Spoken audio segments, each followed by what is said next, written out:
Well, I'm actually into today's video. We're going to do the CFS 6 months look ahead today. Now, this really is just for fun. It's just in the realm of speculation with chance of there, so you might as well use them. But please don't take this too seriously. The CFS is one of the more unreliable longer range models at the best of time, and using it to look ahead 6 months, well, it is quite dubious, I have to say. But people seem to enjoy the CFS 6 months look ahead, and I don't mind doing them, but just so long as you sort of keep in mind and keep it in the context of the fact that this is just for fun. It isn't to be relied upon. If you see a chart, for instance, for September, do not get the idea that that is exactly how things are going to be panning out by any means. So we'll go through the charts in a moment, but before I get on with the CFS 6 months look ahead, I'm just going to mention the advertising. There's video ads on my pages at gazwebbids.com. If you press play on the video ad, you'll be supporting gazwebbids.com, and thanks very much for doing that. We've also got content tabs, so they're links to articles, so you can just browse through the content tabs and see if there's anything you're interested in. There's some very interesting articles. You just click the link and you'll go to the advertised website, and when you get there, you'll be able to read the article, and at the same time, Gaz Webbids will get a royalty fee on what you're doing, and thanks so much for doing that. These things do make a big difference to the website. They pay for the website. They pay for me to sit here and talk to you via the website. I would be able to sit here and talk to you via website without the advertising, so it does make a big difference, and that's how you get involved and help to support gazwebbids.com, and thanks so much for doing that. So I'm going to start off with the 700 millibar height anomaly charts first of all from the CFS model. Then we'll go on and have a look at the corresponding temperature charts, and then we'll go on and have a look at the corresponding precipitation charts. But these are the 700 millibar heights first of all for the next 6 months. So we're starting off, of course, in the month that we're currently in, April. And the idea for April, you saw it in the April month head forecast, I'm sure, is that we've got a trough of low pressure in the Atlantic, got a ridge of high pressure up to the east and the northeast of the country, and in between we'd be bringing up quite warm sort of southerly to southeasterly or southwesterly flows.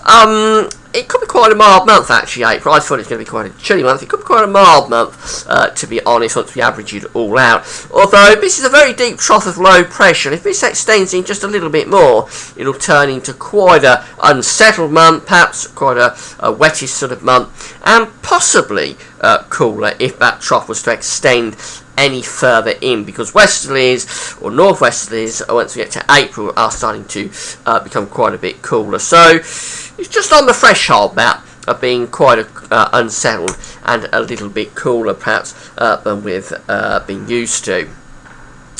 Now, the 700 millibar height anomaly chart for May is showing that we've got a ridge of high pressure up to the northeast of the country, setting up over the north of Scandinavia. We've got some sort of trough of low pressure in the Atlantic. On the face of it, there's not a lot going on there that we can go on, but I think really with that high pressure up here and again over here, that is hinting at northern blocking, so I would assume that as we get towards May, the model will firm up on the idea that underneath it we'll get some sort of trough of low pressure developing. So that's perhaps hinting at quite a coolish and unsettled month for May. You've got to interpret these charts because they don't always sort of tell you a direct picture, particularly as you get out into the extended range of they don't always tell you directly what's going to happen. So my interpretation of that is that with the northern blocking way up to the north and the northeast, we could get a trough of low pressure extending in underneath it. Now, as we get through to June, we've definitely got a trough of low pressure then sitting up to the northwest of the country. The blue colours are there, that's below average height, got a ridge of high pressure out in the Atlantic, but it's this trough really that's driving things, so quite an unsettled June, if that's right. Above average rainfall would be quite probable. We'll have a look at rainfall and temperature charts in a moment. That is a more unsettled signal for June. As we get through to July, we're seeing a ridge of high pressure above average heights up to the north and to the northeast of the country, setting up over Scandinavia and to the north of Scotland. We've got some sort of area of low pressure out to the west. Now, that could be quite a warmish scenario. Very often high pressure up here is bad news. But because it's extending down in towards the east of the country, we could actually be drawing up sort of southerly, southeasterly winds with that. So that could give us quite a warmish sort of month. And with this trough of low pressure out in the Atlantic, that could provide the possibility for some convection. As I say, have a look at the temperature and precipitation charts that go with these 700 millibar hygrometers in a moment. But my interpretation of that is it could be quite a hot and potentially quite a thundery sort of month in July. Now in August, it's hard to say what's going on there. We've got some sort of a ridge of high pressure around the Azores, and we've also got some sort of high pressure way up to the north, with those above average heights up there. And again over here. For us, it's hard to say what's going on, but I think that's a more unsettled scene. I think we're tightening the jet stream coming across the Atlantic. The lines do appear to be tightening there, and I would suspect we'll have some sort of area of low pressure around here and possibly around here as well. So that could be quite an unsettled looking signal, I think, as we get through to August. It's quite a change around on what we see for July. So if this is right, I've got 3 distinct months through the summer. No overall pattern dominating. The patterns for June, July, August, all very, very different. If this is right, it won't be a particularly settled summer by any means, and whilst it could be warm at times in July, overall perhaps not particularly exciting in terms of temperatures either. Of course, August is a huge time away, so as I say, this is really just for fun and entertainment purposes.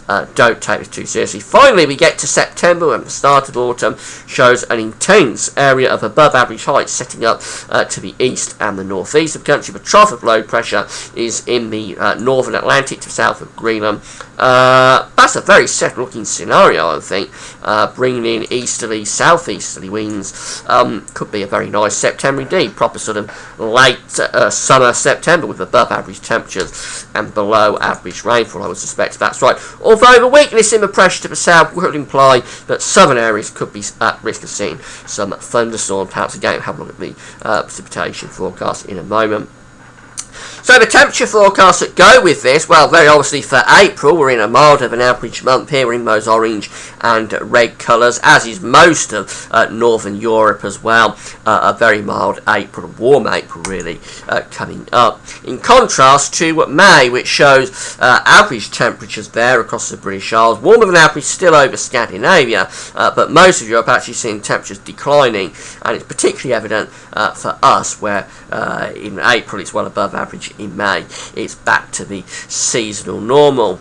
As you get through to June, well, again, it's around average, although maybe just a little bit of a hint of below average there. There's a tiny splotch of blue, don't know if you can make it out, across northern England. Below average, also hinted out for parts of France, Spain and Portugal. Spain and Portugal well below average, but of course their average is much, much higher than ours, so it can be 4 or 5 degrees below average in central Spain. It'll still be very, very hot in June. But the real above average anomalies with those orange colours again away to the north and the east. As we get through to July, remember July was the month that I thought was hinting at could be quite a warmish sort of month, where we do see it going above average across Germany, the Low Countries, possibly fringing into southeastern parts of England as well. Then we've got that high pressure up to the northeast over Scandinavia. We've got the low pressure out to west. It could provide the potential for some convection. It's close to northern blocking though in July. The high pressure, I'll just highlight it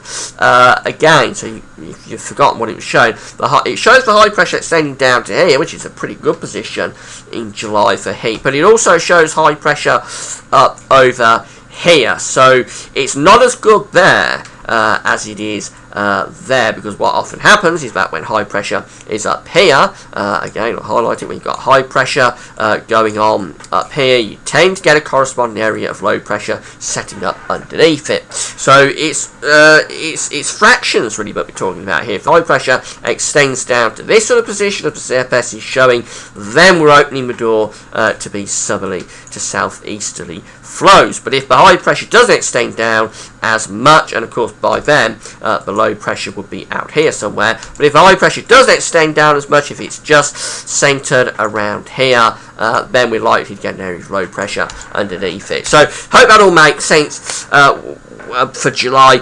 It has the potential to be quite warm and thundery, but it does also have the potential to go horribly wrong. As we get through to August, well, again, not much to be seen in August. The temperature anomaly is around average.